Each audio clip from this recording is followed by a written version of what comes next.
break the bread of life. I'm looking for you to do a work in this service. Looking for you to speak to us, God, in an express manner. You know the needs in this building. You know the needs in every heart. I'm looking for you to do a work tonight. We're praising you for it in advance. In Jesus' name. Isaiah chapter 6, verse number 1. Thank you for the offering. Thank you for the meals. In the year that King Uzziah died, I saw also the Lord sitting upon a throne, high and lifted up, and his train filled the temple. Above it stood the seraphims. Each one had 6 wings. With twain he covered his face. With twain he covered his feet. And with twain he did fly. And one cried unto another and said, Holy, holy, holy is the Lord of hosts. The whole earth is full of his glory. The post of the door moved at the voice of him that cried. The house was filled with smoke. Then said I, Woe is me, for I am undone, because I'm a man of unclean lips. I dwell in the midst of a people of unclean lips. For mine eyes have seen the King, the Lord of hosts. Then flew one of the seraphims unto me, having a live coal in his hand, which he had taken with the tongs from off the altar. And he laid it upon my mouth, and said, Lo, this has touched thy lips. Thy iniquity is taken away. Thy sin is purged. Also I heard the voice of the Lord saying, Whom shall I send, and who will go for us? Then said I, Here am I, send me. And he said, Go and tell this people. Praise God. You can be seated tonight. I want to preach to you. The Lord would help me on the coffin, the choir, and the Christ. Praise God. The prosperity of King Uzziah's reign had weakened the national and the national character, the moral character of the people. A deep-seated degeneracy was eating out the vitals of this nation here. An unbroken summer of prosperity that had spanned over 50 years had induced a moral decay that began to grip the heart of the prophet with dismay in this moment. The reign of Uzziah was a time of economical power and prosperity. And one man said that it was as if as a summer of the economy had just spanned over his entire reign. He took the throne, according to history, somewhere around the age of 16 years old. Began to reign, and he reigned 52 years. During that time, in the earlier part of his reign and of his influence, his life was impacted greatly by the prophet Zechariah. And the King Uzziah walked according to all that God had spoken for a great while in his life. He did that was right in the sight of the Lord. And then in his latter time of his reign there, pride began to enter into his life. His heart became lifted up and inflated with pride, and because of that, he was smitten with leprosy. Amen. During the reign of Uzziah, he had invented some type of a early model of the machine gun that could fire multiple arrows at a time. He set these machines up on the walls of the city, and any time that an army was attacking them, they could enact those arrow shooting machine guns and shoot multiple arrows at once out into the enemy. He also invented the catapult. And I'm telling you, Uzziah was quite a man. I enjoyed reading about him. He re-equipped and re-established, reorganized the national defenses. And in the midst of all that, he was also a voracious agriculturalist. He's quite a farmer. It's said in history that Uzziah is the man that's credited with inventing irrigation. Amen. He pumped water into areas in the desert where there was no moisture and there was no water. He brought water in there, and they were able to grow crops and irrigate things because of the ingenuity of this king. Amen. But then in the latter time, pride takes his heart over. Amen. I want to tell you tonight, anytime pride gets a hold of somebody, it never ends well. Amen. Amen. The wise man said, pride goeth before destruction. and the Holy Spirit goes before Paul. Amen. If you look at the reaction here that I read you of the prophet Isaiah, his feelings and his actions are not something that's foreign to most of us. It's the same kind of feeling that a lot of people had the day after that Kennedy was assassinated. In those moments after that assassination there in the Dallas-Fort Worth Metro, when that man took the life of the president, and all of a sudden over the airwaves, over the radio, came the announcer saying that the president has been shot.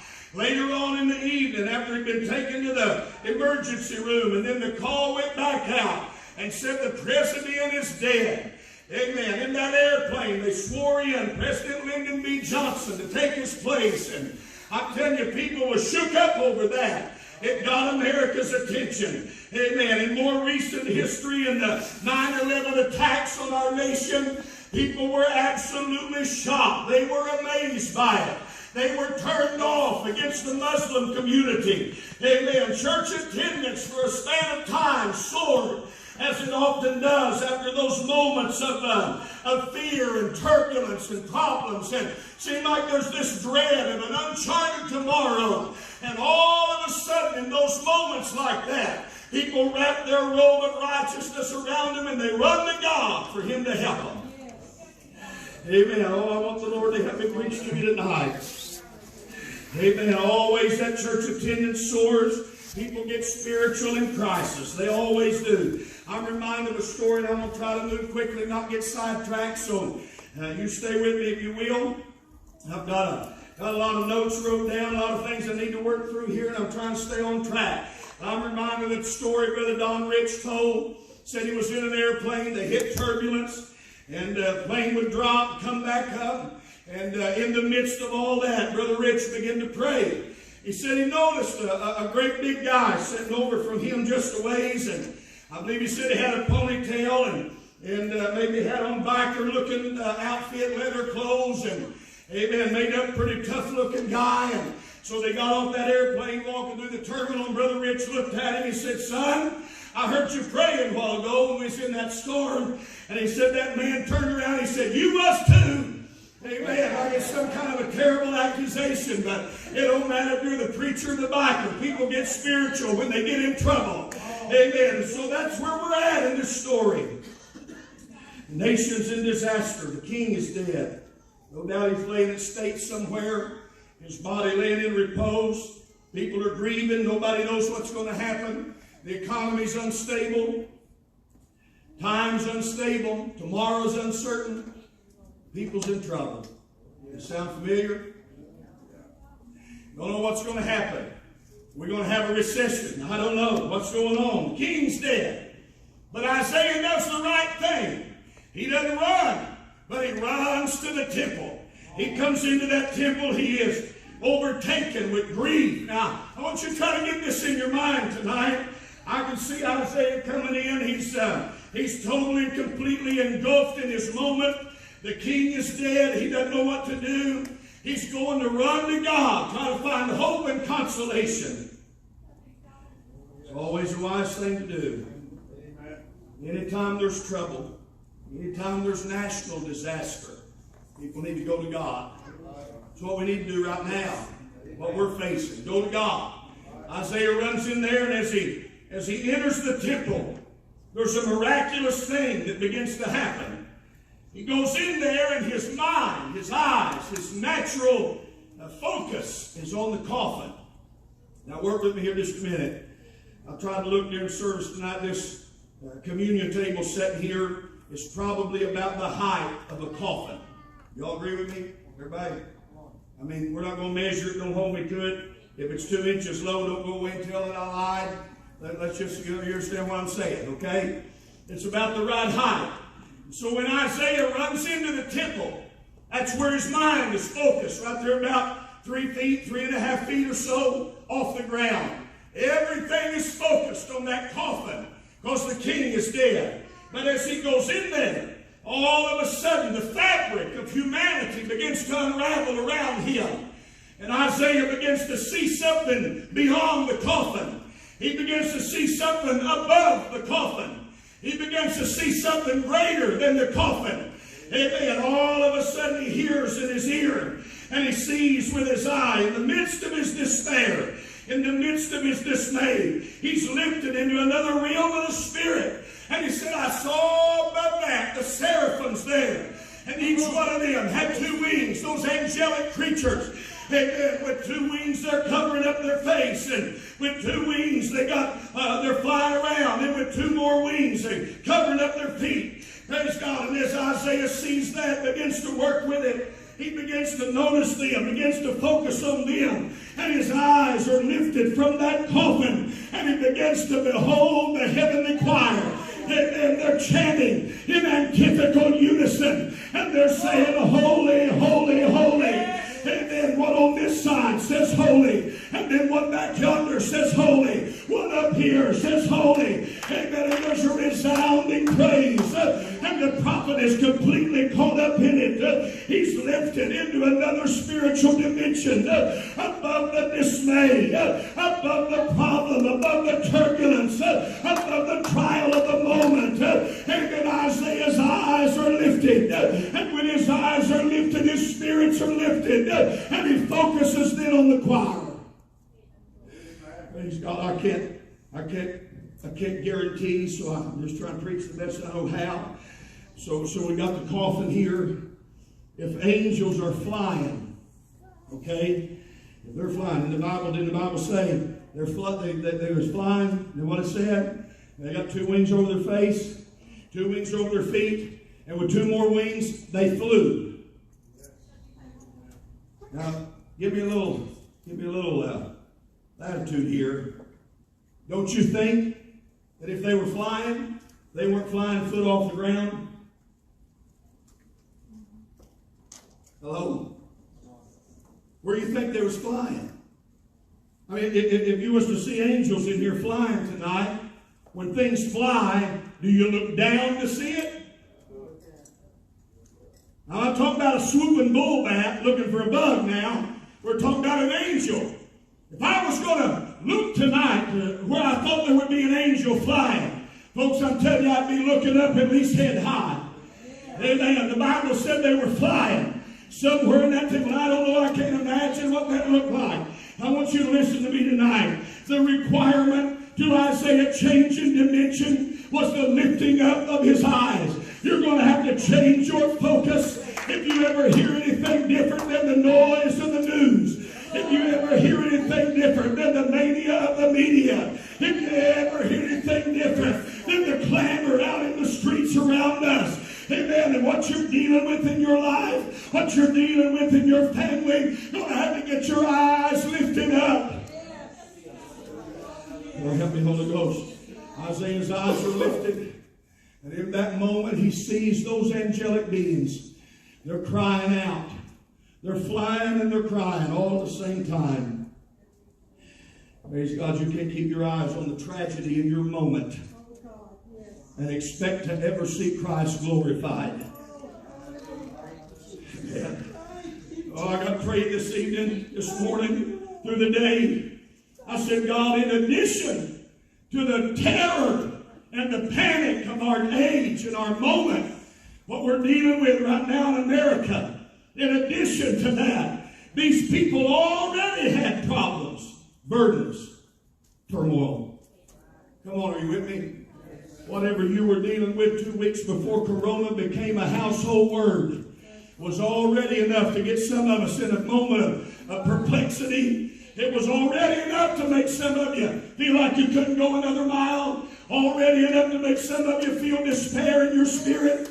And then all of a sudden added to it, no groceries on the shelf, uncertainness in the economy, uncertainness about public gatherings, in addition to what we all already had. I'm telling you, if there's ever been a moment that we need to shift our focus, it's the moment right now. Isaiah gets his focus shifted up. Praise God, listen to me. Praise will always catapult you to another dimension of the Spirit. Come on tonight. You can pray about it. I believe in the power of prayer, like Brother Steve said. But a lot of times our prayer It's nothing more than verbalizing the moan of our heart. It's nothing more than verbalizing the pity party on the inside.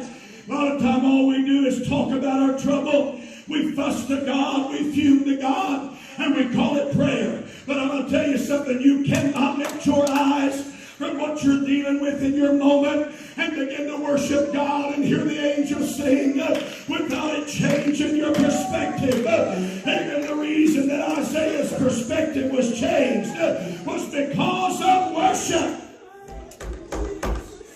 Praise God. Help me, Lord, preach. In that moment, in that atmosphere of ecstatic worship. I mean, I wish I could. Man, I wish I had a vocabulary like Daniel Webster did. I wish I could describe it like it was, or you could see the splendor of it. A prophet rushes into an empty church house. There's nobody on the music. There's nothing happening. He rushes in there to call out to God. He's going to fall down in that coffin, Brother Steve, and do just like you said. Well, I'm going to say, Lord, help me. But all of a sudden, there's a change in the atmosphere. Amen. Listen tonight. There's a lot of people that miss the boat on a miracle from God and on a change of perspective because they never do lift up their eyes. They never do lift up their hearts. They never do. You look at the Bible, you'll find the lifting up of the eyes. You'll find the lifting up of the hands. You'll find the lifting up of the heart. You'll find the lifting up of the spirit. You'll find the lifting up of the voice. The lifting up of worship. Let the offering of my mouth be as the evening sacrifice. And the lifting up of my hands. Amen, brother, listen to me tonight. We need to shift our focus.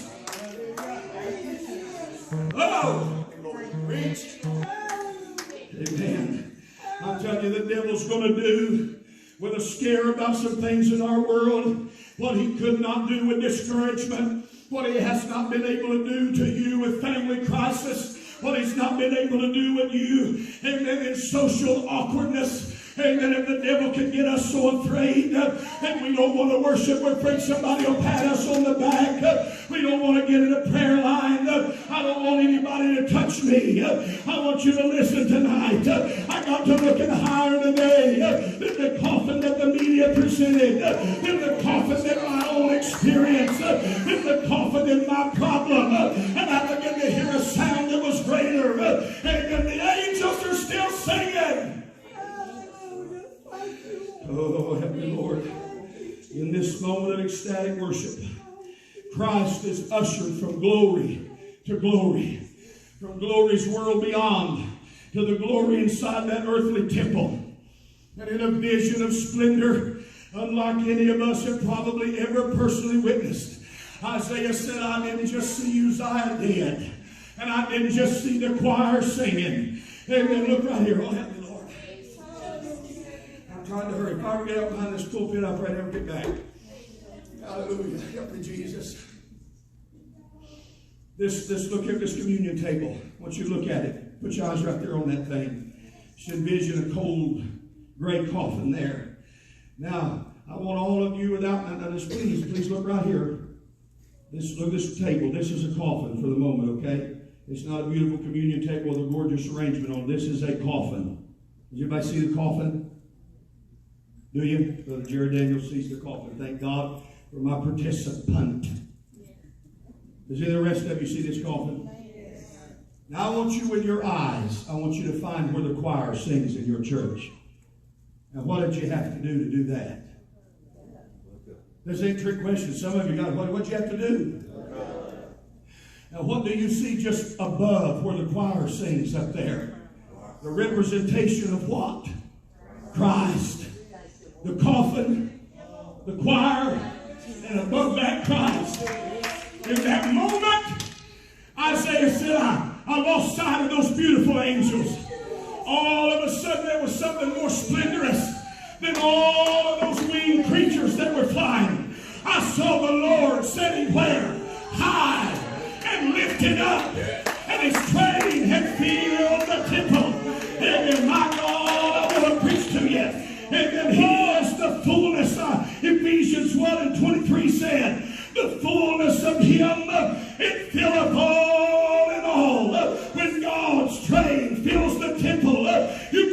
reach in any direction and touch the hem of his garment. If it's full, that means it's just as full right up there against that ceiling as it is right down here on this bottom level. If it's full of his train, and then just as much of that train in that window stool over yonder as there is in the pew beside Brother Howard Holt. Come on, church. I'm trying to preach to you a message that God gave me, not just for you as an individual, but for our nation in this moment, for your church in this moment. Amen. If God and his train would fill the temple of Christ's train, fill this temple tonight, and right there where Brother Alex is sitting, if this place is full of his train, there's just as much God in that pew as there is over there where Brother Wayne's sitting tonight. If there's full, then across the aisle by Brother Michael, it's just as much of the train as there is right here by Brother Greg and them. And oh, am I preaching right? His train filled the temple. That means if you're on the bottom, you can reach out and touch the hem of his garment. If you're on top of the mountain, you can reach and touch the hem of his garment. I'm telling you tonight, the Lord is trying to encourage us to lift our eyes up, to shift our focus, to shift our perspective. I'm trying to get a hold of something that's greater. If I can see Jesus. Oh, hallelujah. The temple full of his glory. Praise God. Ben, come help me, son. That temple of the Lord, I just got through. Help me, Holy Ghost. Oh, help me, Jesus. Praise God. Brother, well, if we turn these cordless mics on, will it mess everything up and beat and whir and buzz? Okay. Get these microphones and bring them out down here. And, no, just get them. Just get them. Come here, sissy. Give 2 of them to Brianna, and you take 2 of them. Can I use them? Is that okay? Praise God. Amen. There's some of you right now. Amen. Here we are already to this point in this revival. And some of you have never got your focus off what you had it on before the revival started. You're still sidetracked with what you were dealing with before. I'm telling you, we need to have a move of the Holy Ghost. There is never a time any more ripe for God to shew his glory than in moments of national crisis. What happened to America in the early 1900s when World War II was raging? I'm telling you, we had revival in this country. Am I right? Amen. What happened to this? What happened to us during the Revolutionary War?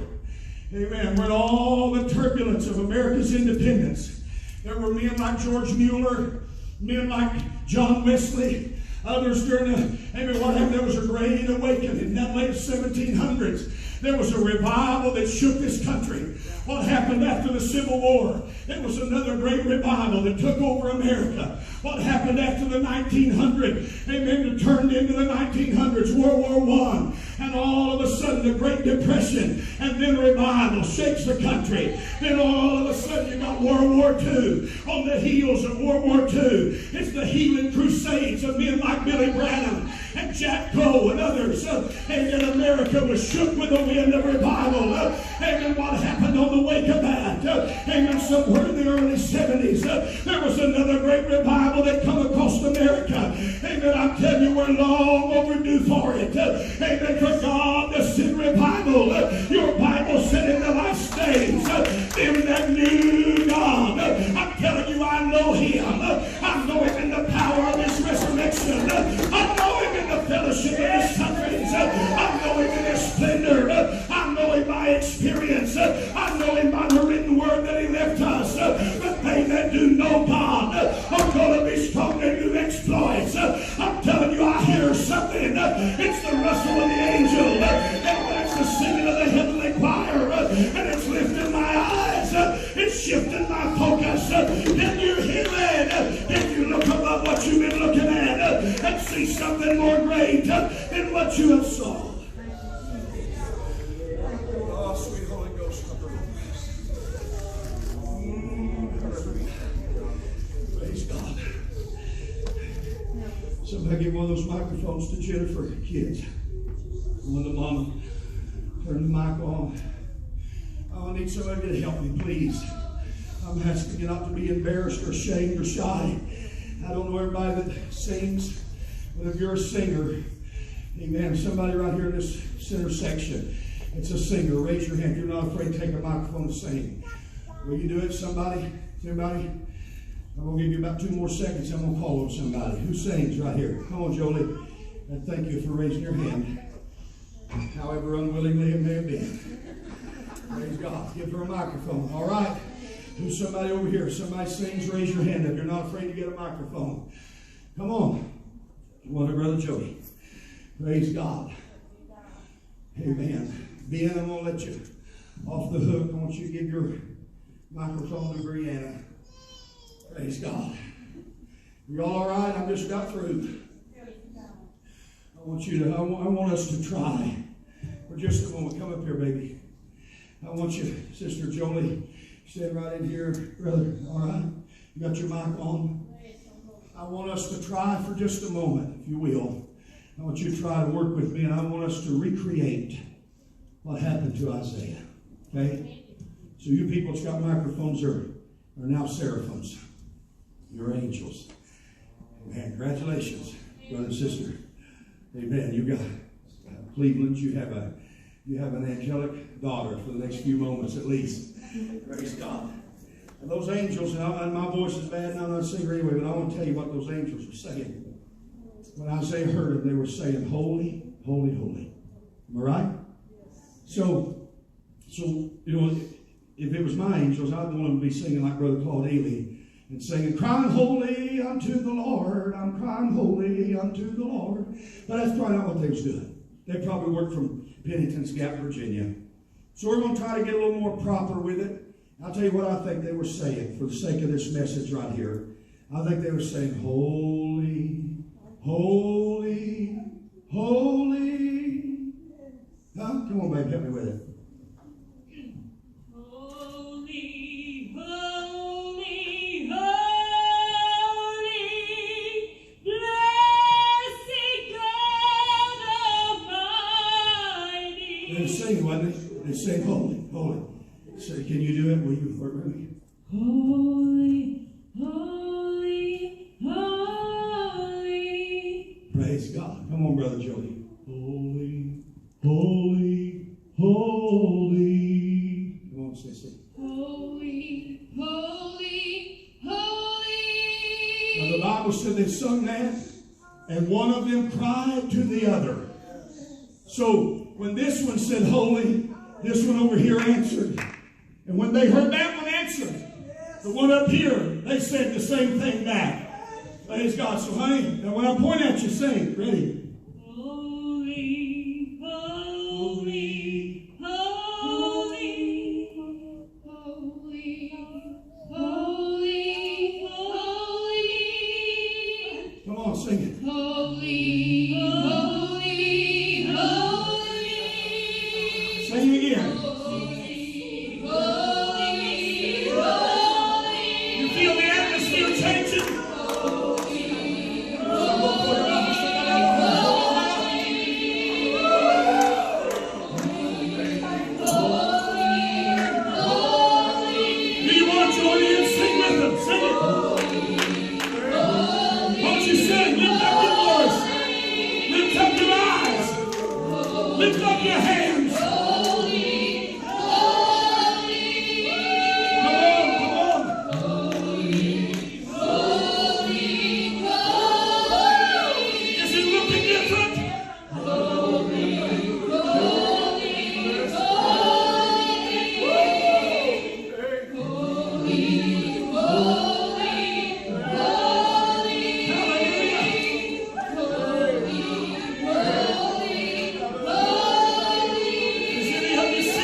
feel the atmosphere change? You feel a change in the barometric pressure? Praise God. You know why God's holy tonight? You know where He's at? He's high. And He's lifted up. And His train fills this temple. Praise God. The presence of the Lord that's in here right now. I'm telling you, we are ripe for revival. Our nation's ripe for revival. Wray Holiness Baptist Church is ripe for revival. Praise God. So I preached on this to you. I gave you what the Holy Ghost laid on my heart. I want you to obey God. If these will just sing wherever you're at, but as they're singing, I want you to worship God. You feel like stepping out, step out. Feel like moving around, move around. You feel like shouting, shout. I'll tell you what I do not want us to do tonight. Oh, help me, Lord. Give me wisdom, God. I don't want us to use these altars tonight. I don't want us to come and go down. I want us to go up. I want you to understand that David said, when my heart is overwhelmed within me, lead me to the rock that is higher than I am. David always said, lift up your eyes. Where? Unto the hills, from which cometh our help. Our help cometh from the Lord. Praise God tonight. He's sitting high and lifted up. And the earth is His footstool. Heaven is high above the earth. And God's ways are high above our ways. And yes, I feel overwhelmed when I look at the condition of our nation. When I look at the economic situation. When I realize what some of you are dealing with in your families. But I'm telling you, one service in the presence of the Holy Ghost, with your eyes fastened upward, if you can catch a vision of Jesus, it'll change it. Man, Peter didn't sink because the waves were bigger. He didn't sink because the wind was stronger. He sunk because he shifted his focus from that was holy to that was harmful to him. Oh, hallelujah. You listen to me right now, man. I tell you, I feel the Lord helping us. For some of you right now, you don't need a specialist. You don't need a counselor. You don't need a change of venue. You need a change of focus. You hear me?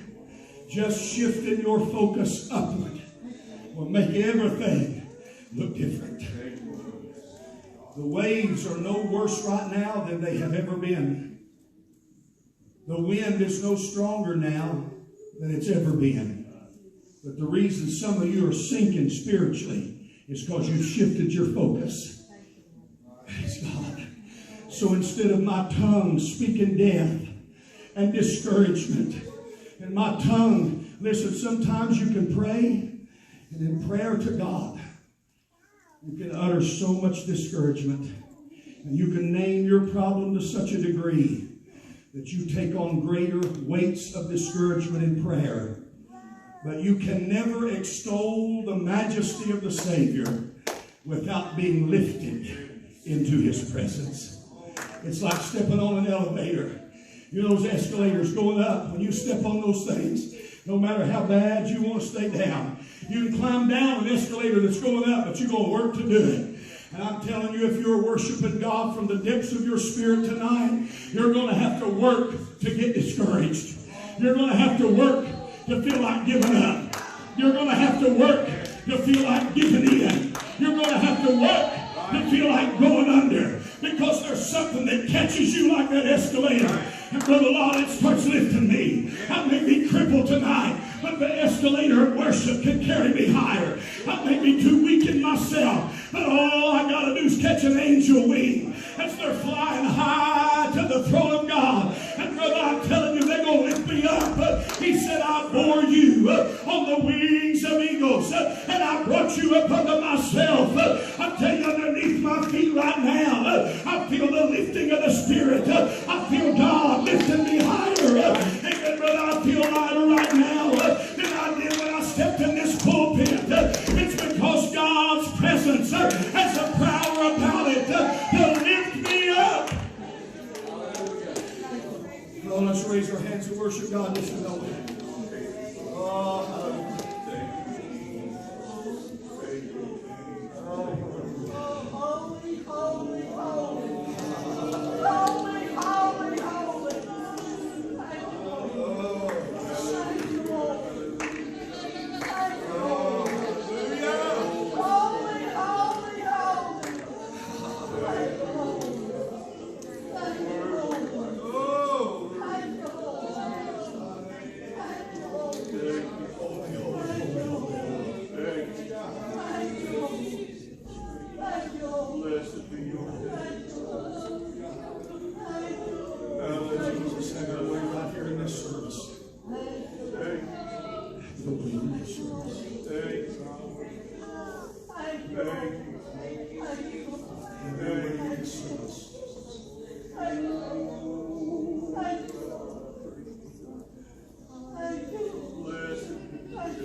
Is your mind on the coffin still, or are you being lifted? Are you seeing it? Have you got it? Oh, hallelujah. Hallelujah.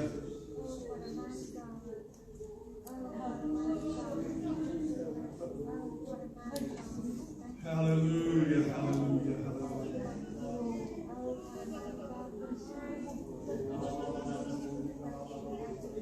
You singers can sing just ever softly, will you please begin?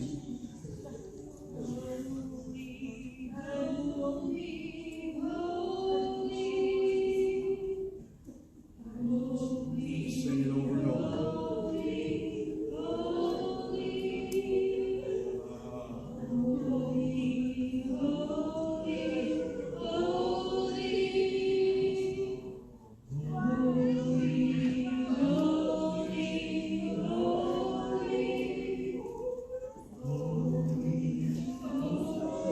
As you feel it, I want you to join them.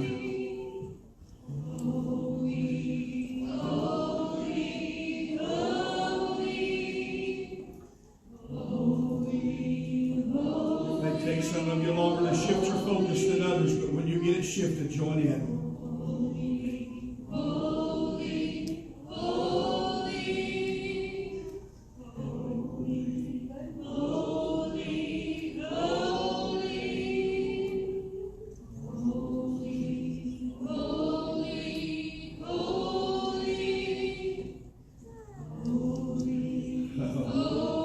We don't have to have music. This is beautiful to God.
Fear thou not, saith the Lord. Fear not, ye my people. For I have not brought you to this place to leave you now. I say to you, I am with you. Believe me, trust me, lean not unto thine own understanding. I will deliver thee with a great deliverance. I will bring thee forth with a high hand, saith God. Fear thou not, but worship me, saith the Lord. For the battle is not yours but mine. I will prevail, saith the Lord.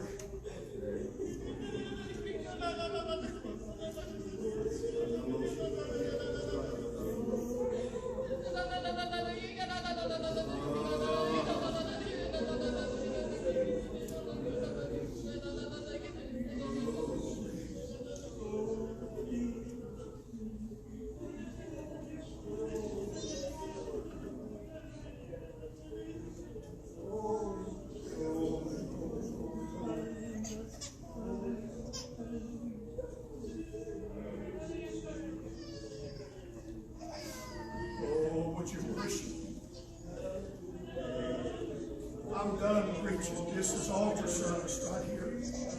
We're just not using the altar in the traditional way.